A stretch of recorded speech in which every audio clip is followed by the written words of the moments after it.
అందరికీ నమస్కారం. నా పేరు జి రాంబాబు యాదవ్. నేను BRTU రాష్ట్ర అధ్యక్షుడిని, భారత రాష్ట్ర ట్రేడ్ యూనియన్. ఈరోజు మేము BRTU వివిధ సంఘాలుగా ఉన్న వాళ్ళందరం కలిసి ప్రెస్ కాన్ఫరెన్స్ నిర్వహిస్తూ ఉన్నాం. ప్రత్యేకంగా జూబ్లీహిల్స్ ఎన్నికల్లో బీఆర్ఎస్ పార్టీ అభ్యర్థిని గెలిపించాలని చెప్పేసి వివిధ కార్మిక సంఘాలు సంపూర్ణమైన మద్దతును ప్రకటించడానికి ఈరోజు ఈ ప్రెస్ కాన్ఫరెన్స్ నిర్వహిస్తూ ఉన్నాం. ఈ ప్రెస్ కాన్ఫరెన్స్లో ఆటో యూనియన్ రాష్ట్ర అధ్యక్షుడు వి మారయ్య గారు, అదే రకంగా గిగ్ వర్కర్స్ ట్యాక్సీ యూనియన్ రాష్ట్ర అధ్యక్షుడు A Nagesh garu, waters employees union Telangana union advisor Lakshman garu, street vendors రాష్ట్ర అధ్యక్షుడు సిహెచ్ సతీష్ గారు, స్కూల్ వ్యాన్ డ్రైవర్ల అసోసియేషన్ రాష్ట్ర అధ్యక్షుడు రవీందర్ రెడ్డి గారు, జనరల్ సెక్రటరీ శ్రీనివాస్ గారు, అదే రకంగా అమాలి యూనియన్ రాష్ట్ర అధ్యక్షుడు అమాలి శ్రీనివాస్ గారు, తర్వాత ఆటో యూనియన్ సిటీ నాయకులు జి రమేష్ గౌడ్ గారు, గిగ్ వర్కర్స్ రాష్ట్ర కమిటీ సభ్యుడు సురేందర్ రెడ్డి గారు, ట్యాక్సీ రాష్ట్ర ప్రధాన కార్యదర్శి పి రాజు గారు,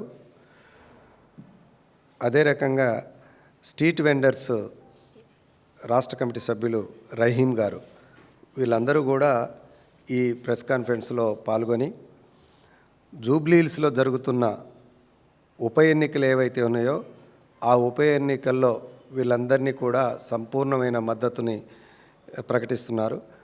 అదే రకంగా అమల్ యూనియన్ నాయకులు మహేష్ గారు, ఓటల్ సంఘం రవీందర్ గారు, వీళ్ళు కూడా సంపూర్ణమైన మద్దతు ప్రకటిస్తూ ఉన్నారు.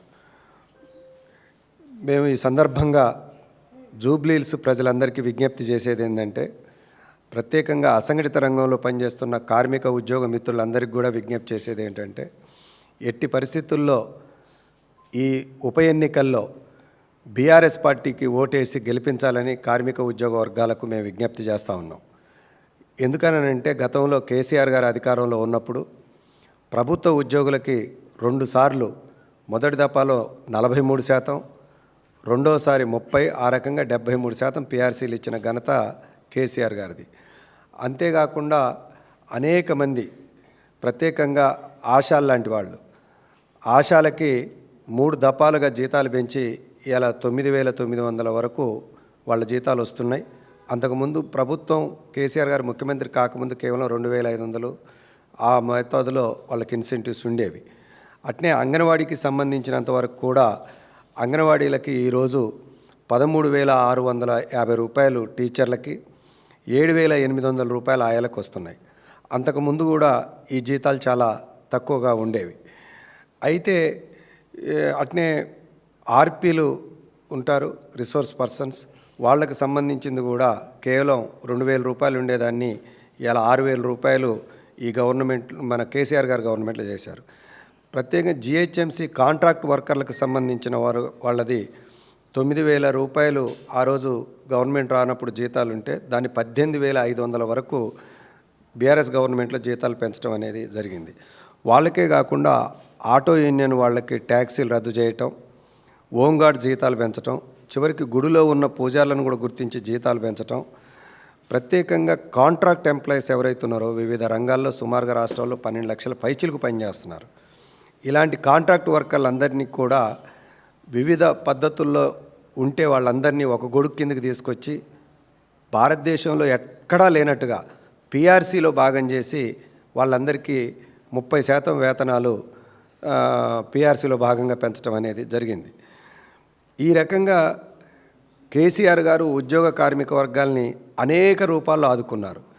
కన్స్ట్రక్షన్ వర్కర్లకు సంబంధించిన దాంట్లో ప్రమాద బీమా కేవలం 2 లక్షలు ఉండేది బీఆర్ఎస్ గవర్నమెంట్ వచ్చినప్పుడు. కేసీఆర్ గారు ముఖ్యమంత్రి అయిన తర్వాత దాన్ని 6 లక్షలకు తీసుకెళ్లారు. వీటన్నిటి చూస్తే ఇంకా అనేక రంగాలు కూడా సిటీ ఇలా ఉప ఎన్నికలు ఉన్నాయి కాబట్టి నేను సిటీ పరిధిలో జూబ్లీహిల్స్ పరిధిలో ఉన్న కార్మిక ఉద్యోగాలకు సంబంధించిన ప్రయోజనాల గురించే ఎక్కువగా మాట్లాడుతున్నాను. కానీ రాష్ట్ర వ్యాప్తంగా ఇంకా అనేక రంగాలు ఉన్నాయి. ఆ రంగాలలో కూడా వాళ్ళ యొక్క సంక్షేమం కోసం కేసీఆర్ గారు అనేక పనులు చేశారు. కానీ కాంగ్రెస్ ప్రభుత్వం వచ్చిన తర్వాత రేవంత్ రెడ్డి గారు ఎన్నికల మేనిఫెస్టోలో ఇచ్చిన అంశాలు ఏవైతున్నాయో వాటిని కూడా ఈ రోజు వరకు కూడా అమలు చేయలేదు. ఎప్పుడైతే 2023 డిసెంబర్లో గవర్నమెంట్ ఏర్పడి అప్పటి నుంచి ఇప్పటి వరకు మేనిఫెస్టోలో ఏదైతే చెప్పినారో ఏ ఒక్కదాన్ని కూడా అమలు చేయకుండా అనేక రంగాలని ఎలా వాళ్ళు ఇబ్బందులు పెడుతున్న పరిస్థితి ఉన్నది. ఉదాహరణకు ఆశాలకి 18,000 రూపాయలు ఇస్తామని చెప్పినారు. అంగన్వాడీలకు కూడా 18,000 రూపాయలు ఇస్తానన్నారు. అమాలీలకి సంక్షేమ బోర్డు ఏర్పాటు చేస్తామన్నారు. స్ట్రీట్ వెండర్స్కి స్పెషల్ జోన్ ఏర్పాటు చేస్తామని చెప్పారు. ఆటో వాళ్ళకి సంక్షేమ బోర్డు ఏర్పాటు చేస్తామని చెప్పినారు. 12,000 రూపాయలు సంవత్సరానికి ఇస్తామని చెప్పినారు. ఈ చెప్పిన వాగ్దానాలలో ఏ ఒక్కదాన్ని కూడా అమలు చేయలేదు. ప్రత్యేకంగా కాంట్రాక్ట్ వర్కర్లు జేహెచ్ఎంసీ వాళ్ళకైతే స్పష్టంగా చెబుతూ నేను అధికారంలో రాగానే 1,000 రూపాయలు ఇస్తాను అని చెప్పాడు. ముద్ద పైసా ఈ రోజుకు కూడా పెంచలేదు. అట్నే ఇలా గవర్నమెంట్ ఎంప్లాయీస్కి సంబంధించినంత వరకు 5 డిఏలు ఇలా బాకీ ఉన్నాయి. అధికారంలోకి రాగానే పిఆర్సీ ఇస్తే అదే రకంగా డిఏలు ఇస్తామని చెప్పినారు. ఇలా పిఆర్సీ పెండింగ్లోనే ఉంది. ఆనాడు కేసీఆర్ గారు ఇచ్చిన 5% ఇంటిని తప్ప మిగతా ఎలాంటి ప్రయోజనం ఇవాళ రాలేదు. వాళ్ళకి డిఏలన్నీ కూడా పెండింగ్లోనే ఉన్నాయి. ఈ రకంగా కార్మిక ఉద్యోగులకి ఆశ చూపించి ఓట్లు దండుకొని వీళ్ళందరినీ మర్చిపోయి ఈరోజు మేనిఫెస్టోలో చెప్పిన అమలు జరగకపోగా జీతాలు కూడా రెగ్యులర్గా రావడం లేదు. ఇలా మెడికల్ అండ్ హెల్త్ డిపార్ట్మెంట్లో ఉన్న కాంట్రాక్ట్ అండ్ అవుట్సోర్సింగ్ ఉద్యోగులకి గత 5 నెలల నుంచి జీతాలు లేవు. గ్రామాల్లో పనిచేస్తున్న ఫీల్డ్ అసిస్టెంట్లకి జీతాలు లేవు. మున్సిపాలిటీలలో పనిచేస్తున్న కాంట్రాక్ట్ ఎంప్లాయీస్కి జీతాలు ఇవ్వడం లేదు రెగ్యులర్గా. గ్రామ పంచాయతీలో ఉన్న గ్రామ పంచాయతీ ఉద్యోగులు కూడా ఇవ్వడం లేదు. ఈ రకంగా అనేక మంది కాంట్రాక్ట్ అండ్ అవుట్సోర్సింగ్ ఉద్యోగులకి జీతాలు రెగ్యులర్గా ఇవ్వడం లేదు, పెంచలేదు, రెగ్యులర్గా ఇవ్వడం లేదు. అట్నే ప్రభుత్వ ఉద్యోగులకు కూడా ఇలా అనేక సందర్భాల్లో జీతాలు టైం ప్రకారంగా రాని పరిస్థితులు ఉన్నాయి. జీతాలు ఇస్తున్నామని చెప్తున్నారు కానీ అది వాస్తవం కాదు. ఈ నెలలో కూడా మాకు వాటర్ బోర్డులో రెగ్యులర్గా ఇవ్వాల్సిన జీతాలు ఇవ్వలేదు, దాన్ని లేట్ చేసి జీతాలు ఇచ్చినారు. అంటే నేను ఇక్కడున్న కార్మిక ఉద్యోగ వర్గాలకు విజ్ఞప్తి చేసేది ఏంటంటే పత్రికల ద్వారా ఈ బాగా ఆలోచించాల్సిన సమయం.